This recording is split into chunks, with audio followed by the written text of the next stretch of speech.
대만부터 중국의 동쪽, 한국, 그 다음에 일본 요 V자 바다거든요. 여기 산업 생산량을 물어봤더니 전 세계 40%, 반도체 70%.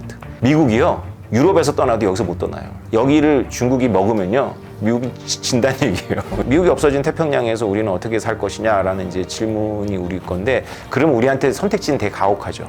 지금이 훨씬 나아요. 그때 선택지를 말씀드릴까요? 일본한테 붙느냐, 중국한테 붙느냐예요. 지금이 낫지 않아요, 지금? 권력만큼 중요한 게, 파워만큼 중요한 게 의지거든요. 미국이 근데 의지가 있느냐?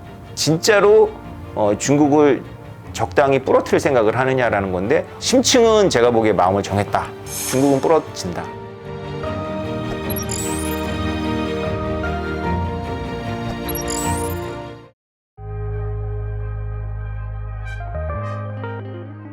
일본하고 지정학하고는 떼어낼래야 떼어낼 수가 없습니다. 일본이라는 나라는 거의 유일한데요. 미국하고 소위 맞짱을 뜬 나라입니다. 히틀러도 맞짱을 안 떴어요, 미국에. 어떻게 하면 미국에 참전을 못하게 할까라고 막 간첩, 스파이 뭐 이런 걸 많이 했죠. 히틀러는 미국하고 싸우는 걸 피하려고 했어요. 근데 일본은 그냥 미국한테 싸움 걸어가지고 한 판 했어요. 그리고 완전히 망가졌죠. 그 일본이 전후에 부활을 합니다. 미국의 원래 계획은 일본을 농업국가로 만드는 거였어요. 다시는 일어나지 못하게. 감히 미국을 선제 공격을 했잖아요. 근데 한국전쟁이 일어나죠. 그래서 미국이 생각을 확 바꿔요. 일본을 병참기지화 해야 된다. 냉전을 치르려면. 그래서 일본을 엄청나게 지원을 합니다. 근데 일본인들이 되게 근면하고, 원래 근대화도 본인들 스스로가 하면서 서구 열강을 따라잡았고, 미국하고 한판 붙을 정도로 항공기술이나 이런 걸 엄청나게 발전했거든요. 그래서 일본이 전후 경제를 빠르게 부흥을 시키죠. 미국이 이것을 의도한 건데 미국이 당황해요. 지금 미국에서 불고 있는 반중 정서는 저리 가랍니다. 1980년대 미국의 반일 정서가 장난이 아니었어요. 왜냐하면 일본이 경기가 너무 좋으니까 일본 땅을 다 팔면 뭐 미국 땅을 몇 개를 살 수 있는 그런 부동산 가격이 나와요. 말이 안 되는 거죠. 그래서 미국이 결심한 것 같아요. 일본을 꺾어야 되겠다라고. 그래서 결과적으로 일본한테 앵고를 강요합니다. 물론 그때만 강요한 건 아니에요. 미국은 비유하자면 질서를 만드는 포커 하우스 업자예요. 포커 하우스에서 사람들이 포커를 치죠. 근데 거기서 늘 이기는 게 일본이 이겨요. 그러면 이 하우스 업자가 일본한테 와갖고 어깨를 툭 치면 일본이 자기가 땄던 거 많이 내줍니다. 하우스 지키라고. 그런 식으로 소위 말해서 삥을 많이 뜯었죠. 근데 레이건 대통령 때 완전히 좌절시킵니다. 그게 프라자 합의였거든요. 한 몇 개월 안 돼서 일본 엔화가 달러에 대해서 가격이 2배가 올라가요. 근데 일본 기업들이 대단한 게 그러면도 버텨요. 가지고 근면 성실했던 일본인들이 갑자기 투기에 눈을 뜹니다. 그래가지고 주식 투기부터 시작해서 부동산 투기를 엄청나게 하는 거예요. 그렇게 잔치를 벌이다가 5년, 6년 지나가지고 폭삭 망합니다. 그게 잃어버린 20년 계속 숫자가 늘어나는데 잃어버린 30년의 시작이거든요. 거기서 우리나라가 수혜를 받죠. 원래 반도체가 일본 거였어요. 그리고 일본이 미국한테 노라고 말할 수 있다라고 했던 주장도 반도체였어요. 반도체 누가 하나요, 그 다음에? 그때 그 틈을 노린 게 바로 이병철 회장입니다. 미국이 일본을 좌절시키겠구나라는 걸 알았던 거예요. 그러니까 우리는 경제와 산업을 보는데 사실 큰 데서의 게임은 지정학이에요. 당연하죠. 그래서 일본이 지금 하고 있는 이 경제는 사실은 경제학자들이 설명을 못합니다. 피하죠. 일본은 지금 이자율이 거의 없어요. 미국은 5%대잖아요. 그러면 경제학 교과서에 따르면 어떤 일이 벌어지냐면 일본에 있는 모든 돈들이 전부 미국으로 가야 돼요. 그런 일이 벌어진커녕 일본 니케이 지수는 계속 신고점을 경신하고 있죠. 더군다나 일본같이 덩치가 크고 질량이 큰 경제가 인위적으로 달러에 대해서 계속 약세야. 그러면 일본의 수출 경쟁력이 계속 강하다는 뜻이거든요. 이거 미국이 용납 안 합니다. 만약에 일본하고 사이가 특수하지 않다면. 용인하고 있는 거예요, 미국이. 안 그랬으면 바로 환율 조작한다라고 얘기 나왔을 거예요. 그래서 일본 경기가 지금 좋다는 게 수출을 엄청 잘해요. 막 계속 성장하고 있거든요. 근데 임금이 오르진 않아요. 그러니까 일본 기업들이 잘하는 거지 일본 국민들이 지금 좋아지고 있는 건 아니에요. 그래서 이게 얼마만큼 지속될지는 모르지만 놀라운 일은 우리나라도 미국하고 이자율 차이가 있지만 미국하고 일본의 이자율 차이가 이렇게 심한데도 일본에서 자본 유출이 되는 것이 아니라 워런 버핏 같은 사람은 오히려 더 일본 기업에 투자를 하잖아요. TSMC에서 뺀 돈 가지고 일본 종합상사 사고 그러거든요. 이런 건 지정학 아니면 설명 안 되죠. 다시 일본은 미국의 지정학적 파트너로 정해진 거예요. 반중국 지정학 파트너.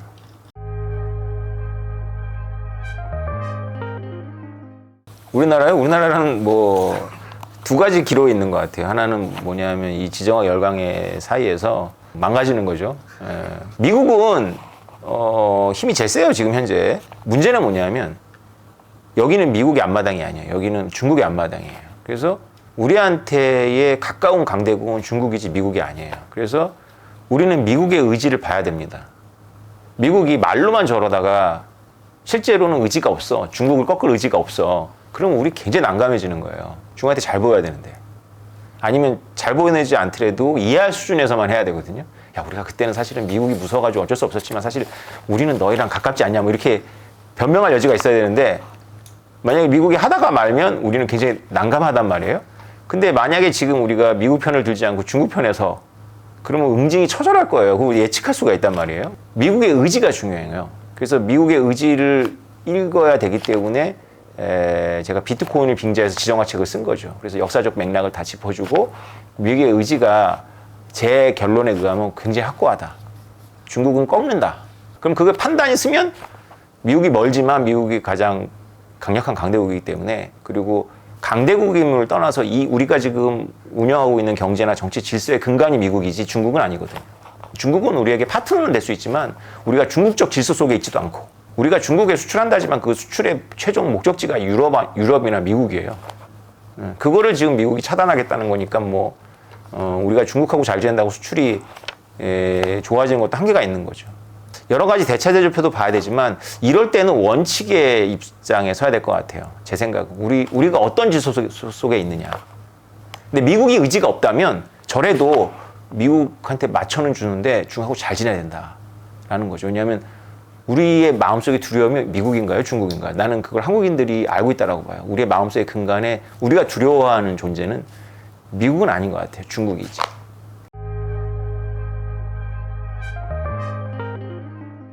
전제가 그거죠. 미국이 의지가 없을 수도 있어요. 미국은 원래 그런 나라예요. 미국은 베트남전도 이길 수 있었거든요. 근데 그냥 미국의 내부 이유 때문에 발을 빼버린 거잖아요. 미국이 패권을 추구한다라고 사람들이 잘못 알고 있는데 패권을 추구하는 미국이 있고 고립주의 미국이 있어요.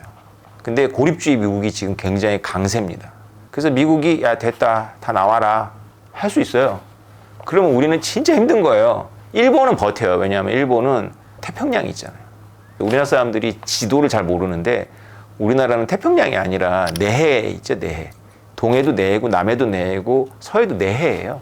미국이 없어진 태평양에서 우리는 어떻게 살 것이냐라는 이제 질문이 우리 건데 그럼 우리한테 선택지는 되게 가혹하죠. 지금이 훨씬 나아요. 그때 선택지를 말씀드릴까요? 일본한테 붙느냐 중국한테 붙느냐예요. 지금이 낫지 않아요? 지금이? 예. 왜냐하면 외교의 공식적인 어떤 그런 거가 먼 나라하고 친한 게 좋아요. 먼 나라는 우리한테 부정적인 거, 간섭이나 이런 거는 덜 할 수밖에 없죠. 먼 나라하고 친해서 가까운 우리를 시비 거는 나라를 제어하는 게 원래 원칙적으로는 그것만 있다면 그게 맞아요. 다른 것도 고민해봐야 되겠지만 그렇다고 우리가 중국하고 막 척지고 원수되고 이런 게 답은 아니에요. 예. 왜냐하면 중국은 거대한 국가입니다.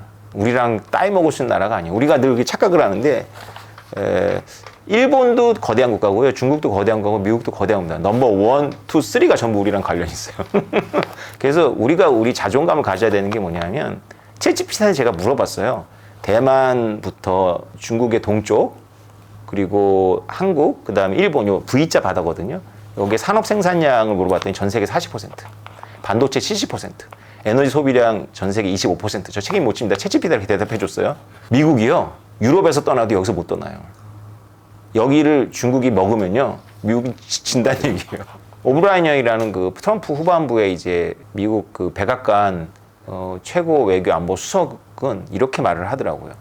우리는 TSMC를 폭격해야 된다고. 그러니까 모리스 창 입장에서 얼마나 겁나겠어요. 자기가 좀 이 반도체법 때문에 버텼더니 바로 워런 버핏 돈 빼고. 그게 무슨 말이냐면 중국이 대만을 먹어서 TSMC까지 먹으면 중국이 석유의 오페크가 된다.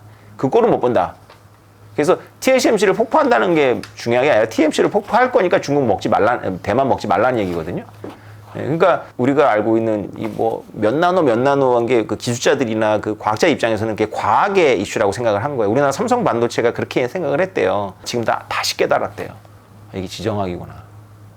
반도체는 지정학이에요. 애초에 삼성이 가져온 것 자체가 미국이 일본을 부러뜨리려고 해서 선택한 거고요. 우리나라 때문에 아마 말 안 들으면 인도네시아, 말레이시아가 지금 부각되고 있는데 사람들은 그래요. 별 가능성은 없다고. 근데 아마 일본 대신 한국을 선택했을 때도 별 가능성 없다라고 봤을지도 몰라요. 모른다 이거죠.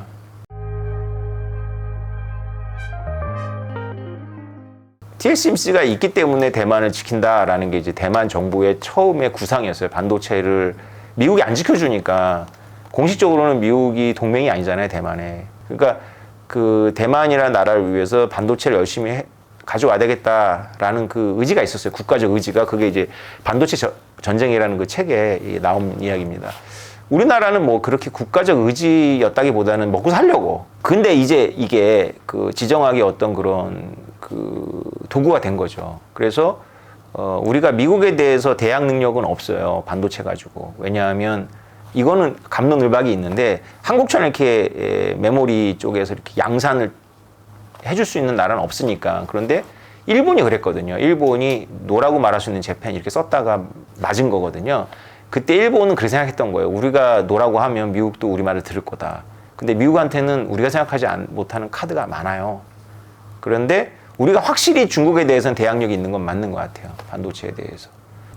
영리 목적인 기업의 어떤 논리가 있을 거고 국가 경영을 하는 사람들의 논리가 있을 텐데 우리는 지금 공부해야 돼요. 왜냐하면 미국이 말하는 게 다 진심인가. 중요한 건 권력 의지거든요. 권력은 그 자체만 가지고는 아무것도 아니에요. 의지가 있어야 돼요. 이거는 히틀러가 한 말인데요. 권력만큼 중요한 게 파워만큼 중요한 게 의지거든요. 미국이 힘 세죠. 근데 의지가 있느냐.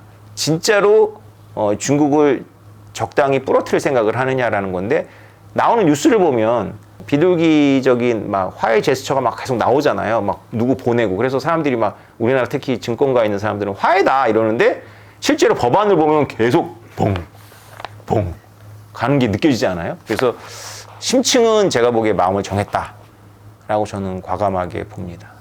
중국은 부러진다.